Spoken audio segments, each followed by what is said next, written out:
Hi. Nasaan ang tubig nyo? Kukuha ko po kayo. Sandali lang po.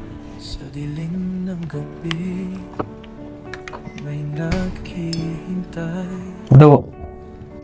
In the darkness of night, something Okay na po. Okay na po yung tubig. alaala na di Okay na po. maintindihan. Okay na po yung tubig. Parang kilala lang ah, na kita. Okay, thank you. Mare! Napakatagal mo naman! Boy ko to, si Marquis. Boy mo? Pwede ba siya maging boy ng buhay ko?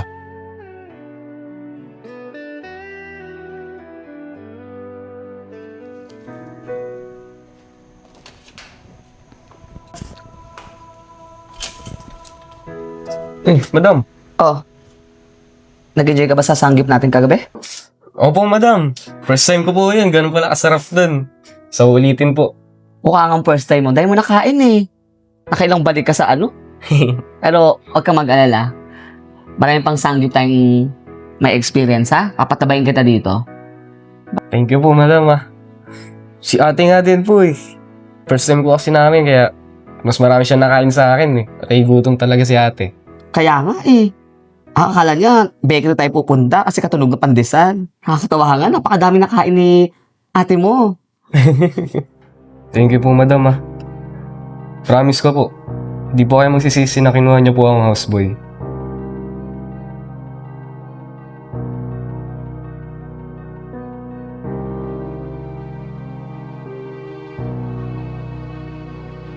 Curtis?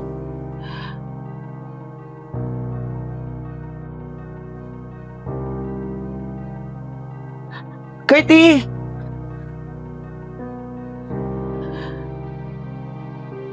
Curtis, mali iniisip mo kung ano yung nakita mo sa baba ha?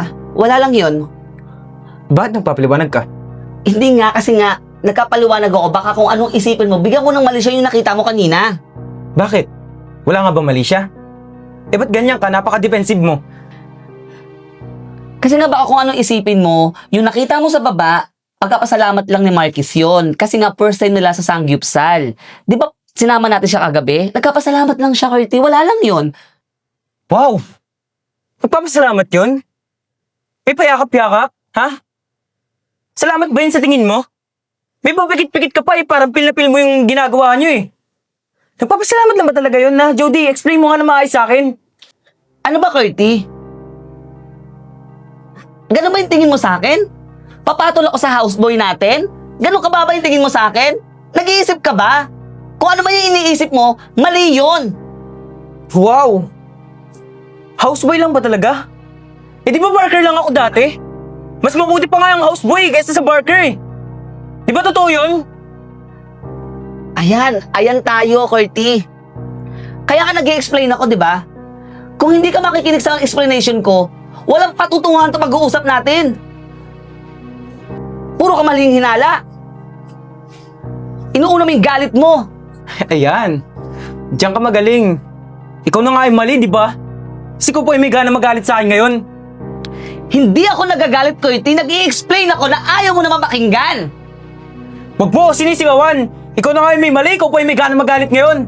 Huwag mo rin ako sinisigawan, Curtis. Ma'am, sir. Okay lang po kayo? Mukha ba kaming okay, ha? Nagtatalo na kaming dalawa dito, tinatanong mo kung okay pa kami. Tama na. Ayan, yung houseboy mo. Yung houseboy mo magaling. Ha? Gusto mo kausapin ko yan? Curtis. Ikaw? Curtis. Ano bang gusto mo sa girlfriend ko, ha? Ha? Bakit pa pumapapel ka? Curtis. Ha? Hindi po. Ano bang problema mo? Ano bang gusto mong gawin ko sa'yo? Sir, nagpapasalamat lang po ako kay madam. Nagpapasalamat? Eh ba't nilalandi mo yung shota ko, ha? Ano bang gusto mong gawin ko sa'yo, ha? Tama na yan. Sige na, umakit ka na sa kwarto mo. Ikaw naman, binibigyan mo ba ako? Eh, mali ka naman eh. Ano mali ko doon, ha? Sabihin mo nga sa akin! Ano ka ba? Eh ba't mo pinaprotektahan yung boy mo? Siguro gusto mo talaga yun, ano? Mali ka kasi iniisip. Makakatikim ka talaga sa akin!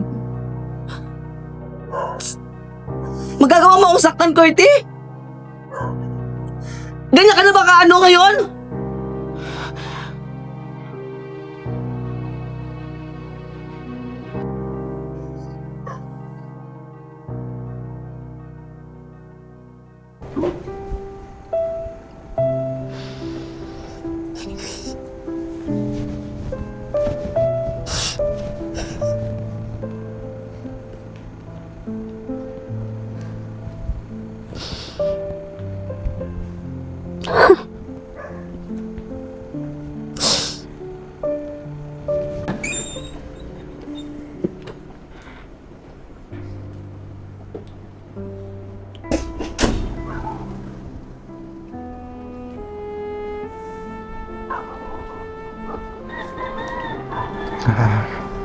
Jody. Sensya ka na, nadala lang ako. Hindi ka naman ganyan dati, Curty. Tapos, nagawa pa akong saktan. Alam mo, walang patutunguhan to eh. Magpahinga na muna tayo. Hindi, Jody. Mali yung iniisip mo. Hindi kita kayang saktan. Nadala lang ako sa emosyon ko at hindi naman talaga maganda yung nakita ko kanina. Malalaman mo din kung ano yung makikita mo sa point of view ko. Pero hindi mo naman ako hinayaang mag-explain, di ba? Alam mo, mabuti pang may tao. Hindi ko na iuutos sa boy na sinasabi mo, baka magselos ka naman.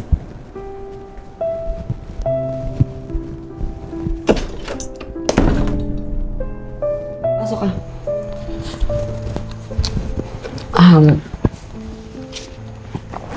Gabi na, attorney. Ito naman, wag na attorney. Kaibigan naman tayo, tsaka nasa labas ako. Ayun nga. Napunta rin naman ako dito sa area nyo. Sabi ko, sasadyain na kita. So, ano nga yung sinadya mo dito? Dalawang bagay ang sadya ko sa'yo. Meron akong good news, tsaka bad news. Ano ba doon ang gusto mo unang marinig? Alam mo, sa sobrang daming nangyari ngayong bad, unahin na yung bad news. Sige. Kailangan mo tanggapin to. Kasi, yung tatay mo, wala na siya. Nabalitaan ko nga na nagkasakit siya eh, pero hindi na ako dumalaw sa kanya kasi nga alam kong galit na galit siya sa akin. Pero hindi ko talaga inaasahan na mangyayari to sa kanya eh. Napakadaming bad news ngayon. Alam ko naman yun. Tsaka, diba, kaibigan mo ko. Saksi ako sa lahat ng pinagdaanan niya magtatay, no? Yung mga nangyari na hindi kanya matanggap noon. Saksi ako doon. Kaya nga bilang alam ng papa mo na lawyer ako at kaibigan kita, sa akin niya ibinilin to. Siguro, sa pamamaraan na to, dito siya babawi sa'yo. Sa mga naging pagkukulang niya sa'yo. Jody, lahat ng ari-arian at pera na naiwan ng tatay mo, sa'yo niya iniwan. Good news nga. Mas yung na pera ni Jody. Kailangan ko pang pagbutihin ang mga ginagawa ko dito. Lahat ng yun sa'yo nakapangalan. Kaya maghanda ka ha, kasi malaking pera, mga ari-arian at mga negosyo, naiwan sa'yo. At lalong-lalo na, kailangan na mawala ni Curtis sa buhay niya. At ayusin na rin natin yung papel nito ha. Oh, kamusta ka? Bakit parang di ka masaya? Okay ka lang ba? Hindi. Marami lang talagang tumatakbo sa isip ko ngayon eh. Napakadami problema. Iniisip ko na din kung bakit sa akin lahat binigay ni Papa yan.